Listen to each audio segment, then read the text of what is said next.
사랑하는 성도 여러분, 안녕하십니까? 3월 30일 화요일 성경 바로 읽기 시간입니다. 이 시간 우리가 함께 살펴볼 주제는 칼빈주의 예정론의 오류입니다. 성경은 하나님께서 당신이 원하시고 기뻐하시는 바를 제한받지 않고 집행하시는 주권을 가진 분으로 가르칩니다. 그러나 칼빈이 종교개혁을 수행하는 과정에서 교회의 절대 권위를 주장하는 중세 교황권에 맞서기 위해 기존에 강조한 하나님의 의지 행사, 곧 주권이 그것과 관련이 없는 신학 구조에서도 전체 체계를 지배하는 기본 원리의 위치를 차지하게 된 것은 분명히 잘못된 신학적 위상이라 하겠습니다. 칼빈이 잘못 적용한 하나님의 주권은 결국 그의 후계자들로 하여금 하나님이 자신의 영광을 드러내시려는 목적을 위해서 인간을 창조하시고 타락을 허용하기로 창조전에 예정하셨다는 타락전 예정설까지 등장시키게 만들었고, 결과적으로 하나님을 죄의 창시자로 오해시킨 것은 중대한 신학적인 과오가 아닐 수 없습니다. 하나님의 절대적인 주권을 무조건적인 예정과 선택에 무리하게 결부시킴으로써 범죄로 손상되었을지라도 남아있는 것이 분명한 인간의 자유의지를 완전히 무시하고 책임있게 반응하는 인간의 모습을 지워버리고 말았습니다. 감리교회의 창시자인 요한 웨슬레의 말처럼 인간의 이성과 의지가 비록 죄로 인하여 어두워지고 약화되어서 스스로 선을 택하거나 의를 행하기에는 무력하게 되었지만 성령의 역사로 하나님의 구원하시는 선행적인 은총이 임할 때 믿음으로 반응할 수 있게 되는 것입니다. 그렇다면 하나님께서는 이 개인의 구원을 창세전에 미리 작정하시고 예정해 놓으셨을까요? 에베소서 1장 4절로 12절입니다. 곧 창세 전에 그리스도 안에서 우리를 택하사 우리로 사랑 안에서 그 앞에 거룩하고 흠이 없게 하시려고 그 기쁘신 뜻대로 우리를 예정하사 예수 그리스도로 말미암아 자기의 아들들이 되게 하셨으니 이는 그의 사랑하시는 자 안에서 우리에게 거저 주시는 바 그의 은혜의 영광을 찬미하게 하려는 것이라. 우리가 그리스도 안에서 그의 은혜의 풍성함을 따라 그의 피로 말미암아 구속 곧 죄의 사함을 받았으니 이는 그가 모든 지혜와 총명으로 우리에게 넘치게 하사 그 뜻의 비밀을 우리에게 알리셨으니 곧 그 기쁘심을 따라 그리스도 안에서 때가 찬 경륜을 위하여 예정하신 것이니 하늘에 있는 것이나 땅에 있는 것이 다 그리스도 안에서 통일되게 하려 하심이라. 모든 일을 그 마음의 원대로 역사하시는 자의 뜻을 따라 우리가 예정을 입어 그 안에서 기업이 되었으니 이는 그리스도 안에서 전부터 바라던 우리로 그의 영광의 찬송이 되게 하려 하심이라. 고린도전서 2장 7절입니다. 오직 비밀 한가운데에 있는 하나님의 지혜를 말하는 것이니 곧 감추었던 것인데 하나님이 우리의 영광을 위하사 만세 전에 미리 정하신 것이라. 로마서 8장 29절입니다.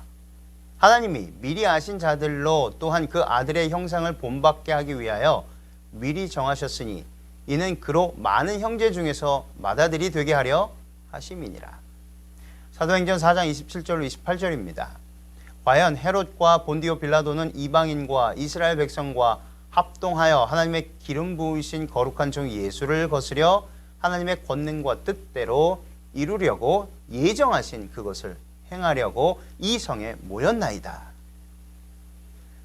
하나님께서는 사람이 그리스도의 구속으로 말미암아 그의 안에서 자녀가 되고 후사가 되어 영원한 생명과 하나님의 나라를 유업으로 받도록 창세전에 예정하셨다는 것이 성경의 가르침입니다.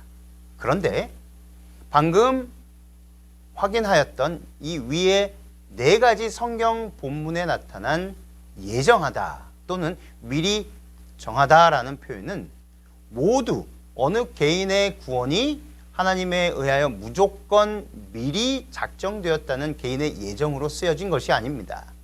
그 말씀은 인류의 타락을 미리 아신 하나님께서 이에 대처하기 위해서 창조 전에 세워놓으신 구원의 계획이 역사적으로 성취되었음을 강조하는 역사적 예정으로 쓰여졌음을 주목해야 하는 것입니다. 우리가 확인했던 이 네 가지 성경 본문을 자세히 읽어보면 창세전에 예정된 것이 어느 개인의 운명이 아니라 누구든지 그리스도 안에서 그리스도로 말미암아 구원받도록 예정하셨음이 분명해지는 것을 알 수 있습니다. 또한 예수 그리스도나 택하신 자들의 행사가 모두 하나님의 미리 아심, 곧 예지라는 전제에서 이루어졌음이 다음의 성경 말씀에서도 분명해집니다. 한번 확인해 보도록 하겠습니다. 로마서 8장 29절입니다.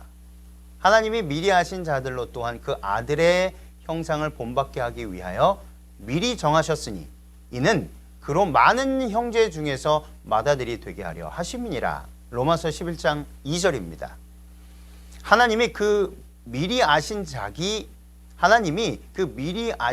백성을 버리지 아니하셨나니 너희가 성경이 엘리야를 가리켜 말한 것을 알지 못하느냐. 저가 이스라엘을 하나님께 송사하되. 베드로전서 1장 2절 그리고 20절입니다.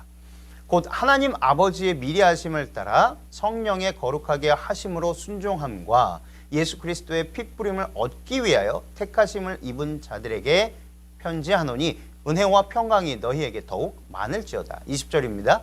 그는 창세 전부터 미리 아신 바 된 자나 이 말세에 너희를 위하여 나타나신 바 되었으니. 사도행전 2장 23절입니다. 그가 하나님의 정하신 뜻과 미리 아신 대로 내어준 바 되었거늘 너희가 법 없는 자들의 손을 빌어 못 박아 죽였으나.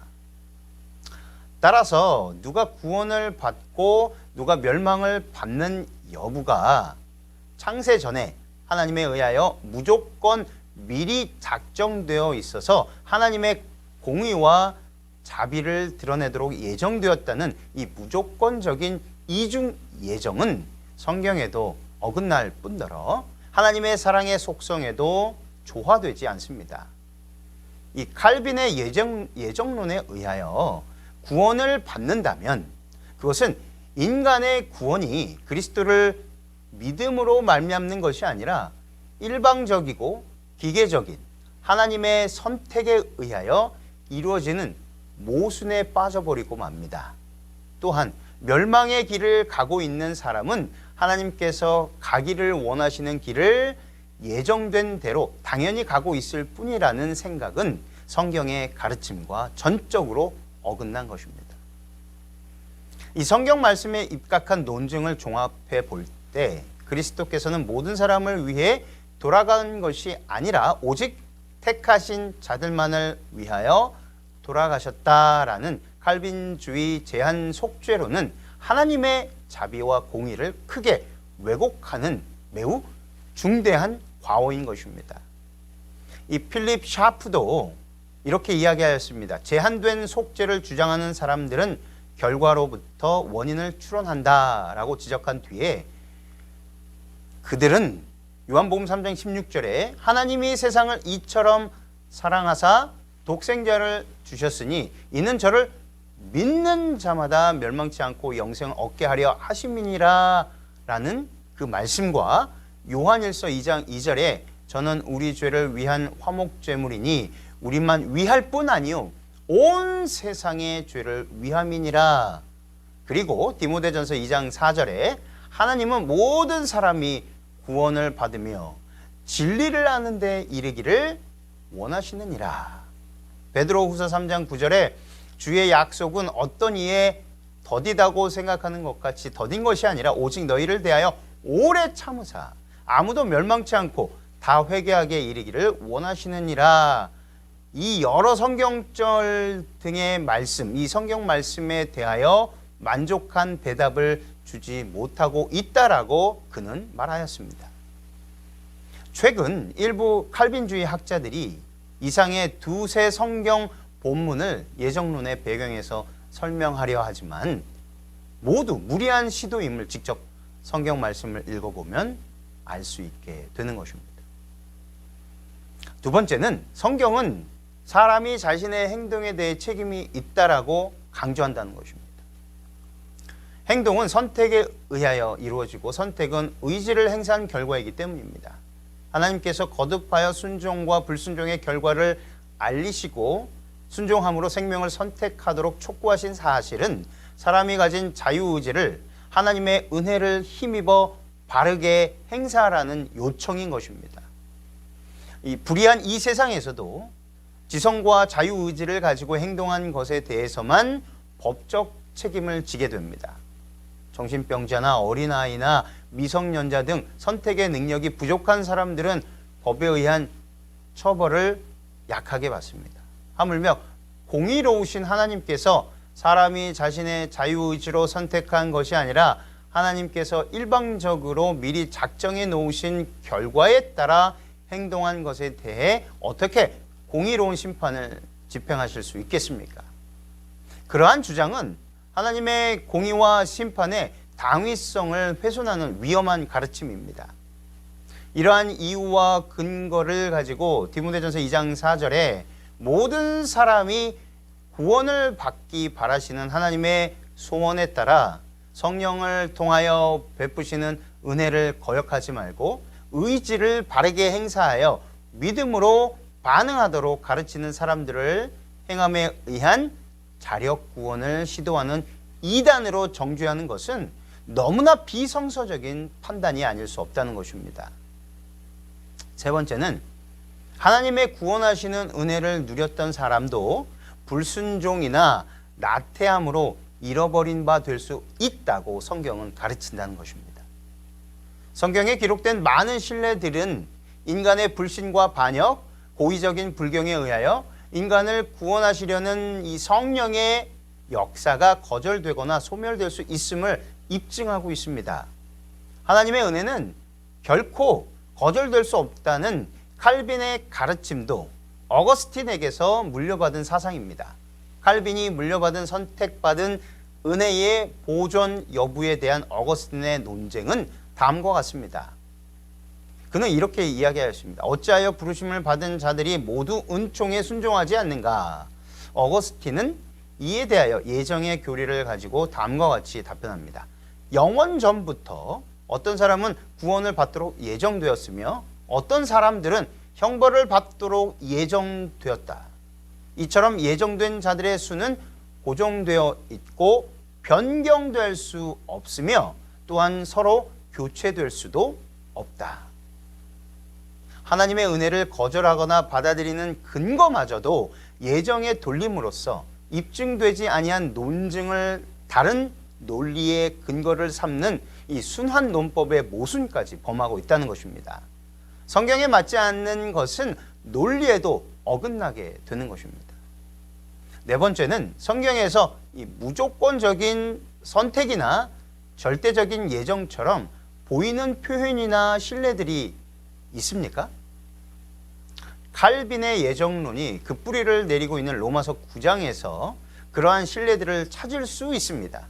그러나 자세히 읽어보면 하나님의 일방적인 선택과 포기의 신뢰처럼 보이는 야곱과 에서, 그리고 애굽왕 바로, 이스라엘 민족, 진흙과 토기장이와 같은 예증들이 전혀 다른 의미를 강조하기 위해서 사용되고 있음을 깨닫게 됩니다. 다시 말해 하나님께서 누구는 구원하고 누구는 멸망받도록 작정하셨다는 것을 설명하는 개인 예정의 의미가 아니라 하나님께서 창세 전에 예정하신 절대적인 구원의 계획을 이루는 데 있어서 필요한 사람들의 역할과 사명을 설명하기 위해서 여러 예정들을 기록한 것임을 알 수 있다는 것입니다. 이스라엘 백성을 선택하신 것은 그들이 남보다 의롭거나 선해서가 아니라 값없이 은혜를 베푸시는 하나님의 일방적인 주권 행사에 의한 것이었습니다. 이러한 선택의 목적은 그들이 저항할 수 없는 은혜로 말미암아 불가피하게 구원을 받게 하려 하심이 아니었습니다. 그것이 바로 이스라엘 백성이 깊이 오해하고 있었던 선민 사상이었습니다. 하나님께서 이스라엘 백성을 조건 없이 선택하신 목적은 그들을 도구와 통로로 쓰셔서 창세전에 예정하신 대로 예수 그리스도를 통하여 온 세상을 구원하시려는 절대적인 계획을 성취시키기 위함이었습니다. 즉 아브라함의 씨이신 예수 그리스도로 말미암아 천하 만민이 복음을 얻게 하려 하신 것이었습니다. 이스라엘 백성들이 그들에게 주어진 사명을 수행하고 약속된 구원을 받는 것은 다른 사람들과 마찬가지로 이 믿음과 순종을 조건으로 한 것이었습니다. 이 조건을 이루지 못한 채 불신하고 불순종한 대부분의 이스라엘 백성이 버림을 당한 것을 우리들은 역사를 통해서 잘 알고 있습니다. 이처럼 잘못된 선민 사상과 비성서적인 예정에 의한 선택을 믿었던 유대인들이 어떻게 되었습니까? 우리는 유대인들의 경험을 거울 삼아 깨달아야 한다는 것입니다. 하나님께서는 이스라엘을 선택하셨지만 그들의 배도와 불순종으로 인하여 하나님께서 선택하신 백성으로서의 특권을 잃어버리게 되었다는 사실은 이미 역사를 통해서 분명하게 증명되었습니다. 마지막 다섯 번째는 이 하나님의 예정과 선택은 세상을 구원하기 위한 사명과 역할을 맡기기 위한 예정과 선택이라는 것입니다. 이 예정론자들은 로마서 9장을 예정론의 성서적 근거로 제시하지만 사도 바울은 로마서 9장에서 용도에 적절하게 쓰이기 위해 진흙으로 만들어지는 토기와 그것을 자기가 원하는 용도에 맞게 마음대로 만들 수 있는 주권을 가진 토기장이의 신뢰를 들어 설명한 것입니다. 사도 바울 자신도 이방인에게 복음을 전하는 사명을 위해서 부름받은 택한 그릇이었습니다. 이러한 선택에도 불구하고 그는 내가 내 몸을 쳐 복종하게 함은 내가 남에게 전파한 후에 자기가 도리어 버림이 될까 두려워함이로다 라고 고백하였습니다. 사도 바울이 구원을 받은 것은 끝까지 예수 그리스도를 자신의 구주로 믿고 순종하며 사명에 충실한 결과였지 구원받도록 예정된 선택의 기계적인 결과가 아니었다라는 것입니다. 유대인을 바벨론의 포로에서 해방시킴으로써 구원의 계획의 한 몫을 감당한 페르시아의 고레스 경우에도 동일한 원칙이 적용됩니다. 다시 말해 너는 이사야 45장 3절 4절에 너는 나를 알지 못할지라도 나의 택한 이스라엘을 위하여 너를 지명하여 불렀다라고 하셨습니다. 그가 구원을 받도록 예정되었기 때문에 선택된 것이 아니라 유대인을 통하여 구주를 탄생시킴으로 온 세상이 구원받도록 예정하신 하나님의 계획을 성취시키는 일이 그 일에 있어서 하나의 그릇처럼 사용하기 위해서 부르신 것일 뿐이라는 사실입니다. 쌍둥이 형인 에서가 장자이면서도 버림을 받은 것은 그가 예정에 의한 선택을 받지 못한 까닭이 아니라 그의 망령되고 경건치 못한 처신 때문이었다고 성경은 그 이유를 밝히고 있습니다. 이상에서 열거된 바와 같이 하나님께서 예정하신 구원의 계획을 이루는 역할이나 사명을 맡기기 위해서 선택하시는 택한 그릇과 누구든지 그리스도 안에서 그리스도로 말미암아 구원을 받도록 창세전에 예정하신 것을 우리는 혼돈하면 안 될 것입니다. 요한복음 3장 16절에 누구든지 저를 믿으면 멸망치 않고 영생을 얻게 하려는 것이 하나님께서 구원을 위하여 베푸시는 예정된 계획입니다. 그러므로 그리스도를 믿음으로 구속의 은혜 안에 거하고 그리스도로 말미암아 이루어진 구원의 약속을 믿고 순종하는 모든 사람들이 곧 창세전에 예정된 계획에 따라 구원받도록 선택된 백성인 것임을 잊지 않게 되시기를 간절히 바라며 오늘 말씀을 마치겠습니다. 감사합니다.